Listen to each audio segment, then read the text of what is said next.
அன்பிற்குரிய சகோதர சகோதரிகளே, இந்த அறிவிப்பின் வழியாக நாம் தெரிந்து கொள்ள வேண்டிய 2 முக்கியமான பாடங்கள் இருக்கின்றன. ஒன்று, இது போன்ற அறிவிப்புகளை எதிர்த்து களம் காண வேண்டிய கட்டாயம் நமக்கு இருக்கிறது. அநியாயக்கார ஆட்சியாளர்களுக்கு எதிராக அவர்களுடைய அநீதங்களை எடுத்து பேசுகிறவன் எவனோ அவனே மிகப்பெரிய போராளி என்றார்கள் நபிகள் நாயகம் ஸல்லல்லாஹு அலைஹி வஸல்லம் அவர்கள். அஃதலுல் ஜிஹாத் மன் கால கலிமத்து ஹக்கின் என்ற சுல்தானின் ஜாயிர், நபிகளாருடைய வார்த்தை.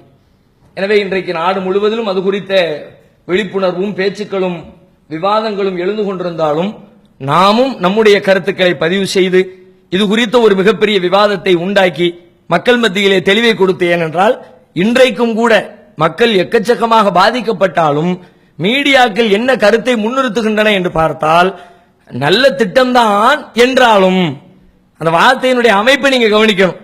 நல்லதுதான் இருந்தாலும் என்று சொல்லி அதை ஒரு மேக்கப் செய்கிற வகையிலே தான் பெரும்பாலும் செய்திகள் வெளியிடப்படுகிறது. இது நல்லது இல்லை, இது கேடு, நாட்டுக்கு கேடு, வீட்டுக்கு கேடு, அனைத்திற்கும் கேடு என்பதை மிக தெளிவாக மக்களுக்கு புரிய வைக்கவும், இது போன்ற அக்கிரமக்கார ஆட்சியாளர்களை அவர்களுடைய வீட்டுக்கு அனுப்பி வைப்பதற்கும் தேவையான விவாதங்களை உருவாக்குவதற்காக, அது குறித்த விளக்கத்தை மக்கள் மத்தியிலே கொண்டு சேர்ப்பதற்காக நம்மாலான முயற்சிகளை மேற்கொள்ள வேண்டும். அந்த வகையில் நம்முடைய ஜமாத்தின் சார்பிலே வருகிற ஞாயிற்றுக்கிழமை என்ற நாளை மறுநாள் அன்று மன்னடியிலே பிரம்மாண்டமான இது குறித்த விளக்க மற்றும் கண்டன கூட்டத்தை நடத்த முயற்சி எடுத்திருக்கிறோம், முடிவு செய்திருக்கிறோம். அதிலே பெருந்திரளான மக்கள் கலந்து கொண்டு அந்த செய்திகளை தெரிந்து கொள்ள வேண்டும். இது ஒரு செய்தி.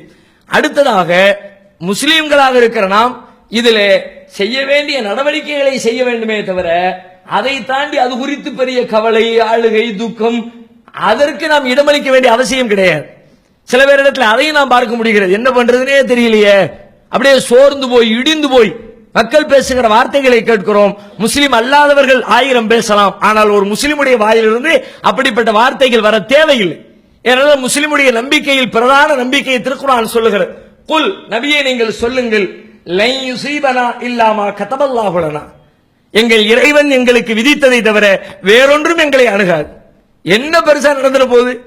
உலகத்தில் 1000 பேர் வரட்டும், 1000 சட்டம் போடட்டும், 1000 காரியங்களை செய்யட்டும், என் இறைவன் விதித்ததை தவிர வேறொன்றும் அணுகாது என்று சொன்னால் நம்முடைய உள்ளத்தை இந்த சிந்தனை ஒரு காலத்திலும் எந்த நிகழ்வுகள் வந்தாலும் அது பாதிக்கவே பாதிக்காது. அனைத்தையும் எதிர்த்து நிற்கிற துணிச்சலை இந்த ஒற்றை வரி நமக்கு தரும். அல்லாஹ்வின் மீது நம்பிக்கை வைப்போம். செல்வம் என்பது என்ன? செல்வம் இஸ்லாத்தின் பார்வையில் ஒரு சோதனை. இறைவன் சொல்லுகிறான், ஃபஅம்மல் இன்சானு இதா மப்தலாஹு ரப்புஹு ஃபஅக்ரமஹு வனஅமஹு ஃபயகூலு ரப்பி அக்ரமன். மனிதர்களில் சிலர் இருக்கிறார்கள், செல்வத்தை அல்லாஹ் விசாலமாக கொடுத்தால், சோதிப்பதற்காக அவனுக்கு செல்வத்தை விசாலமாக கொடுத்தால், ரப்பி அக்ரமன், என் இறைவன் என்னை சங்கைப்படுத்தி விட்டான் என்கிறான். ஃபஅம்மல் இன்சான் இதா மப்தலாஹு, அதே மனிதனை அதே சோதனைக்காக ஃபகதர அலைஹி ரிஸ்கஹு, அவனுக்கு கொடுத்த செல்வத்தை குறைத்து விட்டால் என் இறைவன் என்னை இழிவுபடுத்தி விட்டான் என்கிறான்.